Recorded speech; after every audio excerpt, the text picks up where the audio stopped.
ಊರಲ್ಲಿ ಇರ್ಲಿಲ್ವೇ? ಹೌದು. ಯಾಕೆ ನನ್ನ ಮೇಲೆ ಕೋಪನ? ಕಾರಣ? ವಿನಾಕಾರಣ ನನ್ನನ್ನೇ ಮದುವೆ ಆಯ್ತಂತ ಮಾತು ಕೊಟ್ಟರೆ ನೀವು ನನ್ನ ರೀತಿ ಕೋಪಗೊಳ್ಬೇಕಾದ್ರೆ ಕಾರಣ ಏನು ಅಂತ ನಾನು ಕೇಳಬಹುದಾ? ನೀನು ಕೇಳಿದ್ರು ಹೇಳುವಂತ ಅವಶ್ಯಕತೆ ನನಗಿಲ್ವಲ್ಲ. ಯಾಕೆ?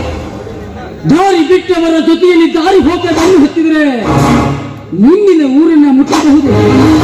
ಇಲ್ಲ, ದಾರಿ ಬಿಟ್ಟವರ ಜೊತೆ ಸೇರಿದ್ರೆ ಅಡವಿ ಸೇರಬೇಕು. ಹೌದು, ಇಲ್ಲಿ ದಾರಿ ಬಿಟ್ಟವರು ಯಾರು? ದಾರಿ ಹೋಕ ಯಾರು? ದಾರಿ ಹೋಕ ಅಂದ್ರೆ ನಾನು, ಇನ್ನು ದಾರಿ ಬಿಟ್ಟವಳು. ನಿಮ್ಮ ಹೊರತು ಅನ್ಯರನ್ನ ಕಣ್ಣೆತ್ತಿ ನೋಡಿದವಳೆ ನಾನು. ಇದಕ್ಕೆ ಸತ್ತು ಸ್ವರ್ಗದಲ್ಲಿರೋ ನನ್ನ ತಾಯಿನೇ ಸಾಕ್ಷಿ. ಯಾರು ಯಾರು ಹೇಳಿದ್ವಿ ನಾನು ದಾರಿ ಬಿಟ್ಟವಳು ಅಂತ? ಇಲ್ಲೇ ನಿನ್ನಣ್ಣ ದಂಡರಾಜ್ ನನ್ನಣ್ಣ ನನ್ನ ಬಗ್ಗೆ ಈ ರೀತಿ ಮಾತನಾಡಿ ಯಾರು ಬಗ್ಗೆ ಅಲ್ಲ, ಆ ಸತ್ಯ ಹೇಳಿದ್ದು ಗಂಗಳ ಬಗ್ಗೆ. ನಮ್ಮಣ್ಣ ನನ್ನ ಬಗ್ಗೆ ಈ ರೀತಿ ಮಾತನಾಡಿದ್ನ? ನಿನ್ನ ಬಗ್ಗೆ ಅಲ್ವೇ?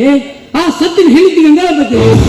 ನೀ ಮಣ್ಣಿನ ಮಾತನ್ನು ಕೇಳಿದ ಆ ಸತ್ಯ ತನ್ನ ಜೀವನವನ್ನೇ ಹಾಳು ಮಾಡ್ತಾರೆ. ಗಂಗಳ ಬಾಳಿಗೆ ಕಲ್ಲು ಹಾಕಿ ನೀನು ಒಂದು ಹೆಣ್ಣು. ಹೆಣ್ಣಿನ ಜೀವನ ಏನು ಅಂತ ನಿನಗೂ ಗೊತ್ತಾಗಬೇಕು. ಈ ಜನ್ಮದಲ್ಲಿ ನಿನ್ನ ಮದುವೆ ಆಗಿರಬಾರ್ದು. ಆ ರೀತಿ ನಾ ಸೋಲ್ತೀನಿ. ಏನ್ ಮಾಡ್ಕೋತೀರಾ? ಏನೇ ಮಾಡ್ಕೋತೀರ ನಿಮ್ಮ ಅಣ್ಣ ತಂಗಿ? ನನ್ನ ಅಣ್ಣ ಇಂತ ಕೆಟ್ಟ ಸ್ವಭಾವನು ಅಂತ ನಮ್ಮ ಅಣ್ಣ ಮಾಡಿರೋ ತಪ್ಪಿಗೆ ನಾನು ನಿಮ್ಮಲ್ಲಿ ಕ್ಷಮೆ ಕೇಳ್ತೀನಿ. ಕ್ಷಮಿಸಿದರಿ ಒಡೆದು ಹೋದ ಸಂಸಾರವನ್ನು ಮತ್ತೆ ಒಂದುಗೂಡಿಸಬಹುದು. ಒಡೆದು ಹೋದ ಸಂಸಾರವನ್ನು ಗುಡಿಸೋದಕ್ಕೆ ನನ್ನ ಪ್ರಾಣ ಬೇಕಾದ್ರೆ ಕೊಡ್ತೀನಿ. ಆದ್ರೆ ನಮ್ಮ ಅಣ್ಣನ ಮೇಲೆ ಸ್ಥಿತಿಗೆ ನನ್ನನ್ನ ಕೈ ಬಿಡಬೇಡಿ ಅಂತ ಕಾಲಿ ಬಿಡ್ಬೇಡಿ. ನೇತ್ರ ಹೆಣ್ಣಿನ ಬಾಳಿಗೆ ಬೇಳೆ ಹುಟ್ಟುವಂತ ನನ್ನ ಹಾರಮಲ್ಲ. ನನ್ನ ನಿನ್ನ ಪ್ರೀತಿ ಅಮರ, ಎಂದೆಂದಿಗೂ ಹೀಗೆ ಇಲ್ಲಿಸ್ತೀರಾ? ಉಳಿಸುವುದಾದ ನಂದಿನಿಯ ಸ್ವರ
ಅಳುತ್ತಾ ಬಿಸಿಲು ಕುಡಿದು ಅಳುತ್ತಾ ಬಿಸಿಲು ಕುಡಿದು ಅಳುತ್ತಾ